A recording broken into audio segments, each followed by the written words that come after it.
What up, guys? It's Rob, HNRE42, and it is hot. Please forgive me if it's loud. I do have a truck running over here, bobtail. So anyway, what am I doing with this big old hose on the back of this pickup truck? Well, this is an old delivery hose that was on one of the bobtails when we purchased it. Hoses need to be date coded and things like that. So we pulled it off, put a brand new one on. We couldn't find a date code on it. So, but instead of throwing it away, being Mr. Frugal as I am, I saved it. And what I'm building is a 100-foot long vapor relief hose. Why would I do that? Because it is so hot right now that residential tanks, even 500-gallon tanks, but especially 1,000-gallon tanks, older tanks, they don't cool themselves as you fill them. New ones, gas comes in, it sprays, and it cools the whole tank. Older ones, it goes in, goes straight to the bottom, doesn't cool the tank. So when you got 105 degrees heat index, man, the surface of that tank, you're talking 125, 130, 135 degrees. It's hot, hot, hot, hot. And what that does is build up pressure. So even when you're running a pump, trying to put gas in the tank, you're combating against pressure that's already built up inside that tank. So what do you gotta do? Well, you gotta pull vapor out and put liquid in. Give and take, give and take. Make a big circle. So I'm taking this old delivery hose. It is 1-inch male pipe threads on the end. Picked up a couple of couplers and a ME151. This is a great big Acme vapor relief. That's why it's got this weird thing on the end right here. It'll push into the valve and open up the vapor. This will screw onto the back of my truck. Got 100 foot of hose, and then on this side, again, 1-inch male pipe thread. Picked up a reducer bushing. It's kind of an odd thing. And then this side is 3/4 inch Acme, which will screw onto the vapor of the service valve. And that will allow me to get rid of some of this damn pressure while I'm trying to fill some of these tanks. Hang on real fast, I'll show you where I'm talking about on the truck. So right here, as you can see, it says vapor. It'll screw on right here.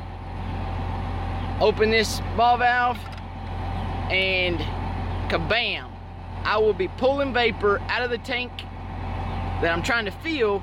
Vapor will be going into my truck, and then the gas will be coming from here into the tank.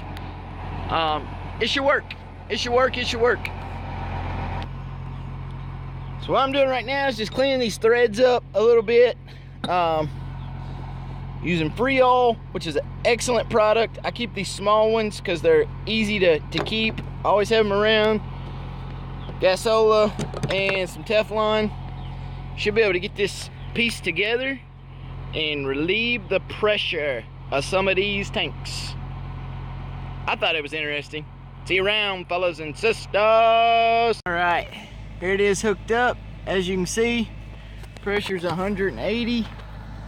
Just went straight into the vapor on the tank. Again, 180. There's truck pressure just over 140. Start to open the service valve, or the vapor valve, I mean. All right, I can hear exchange of vapor. Now this one might climb, and the other one will go down. Let's go take a look at it. All right, before I could get back over here, we were already at 170, and she's falling. I can hear it hissing. So as it's hissing, it's still equalizing. Once both tanks become equal, there'll be silence. And at that point, I'll go ahead and start pumping LP. So if you notice, the truck pressure's climbed to 155. All right, so it looks like both tanks are gonna settle somewhere around 160 to 165. That can vary depending on the specific gauge that's used. how sensitive it is, how accurate it is. But we've got relatively equal pressure, and the line is silent. Homeowner come out and spoke with me just now. I started this job yesterday, and we'd built like I think right around 190.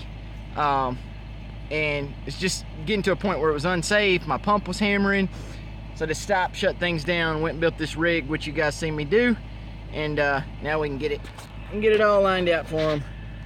Get their tank full. I was only able to get, this is a 1,000-gallon tank. They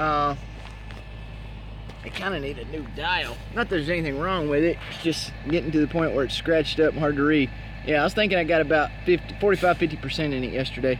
And this needs to go all the way to 80. So at 190 PSI, at only halfway full, no, you better stop and regroup. Truck started. Now we can start pumping. As you can see here, I put a couple 100-gallon in now. We're still at 168. So the pressure's staying low, staying in safe working condition, etc., etc. Giving one source, taking another.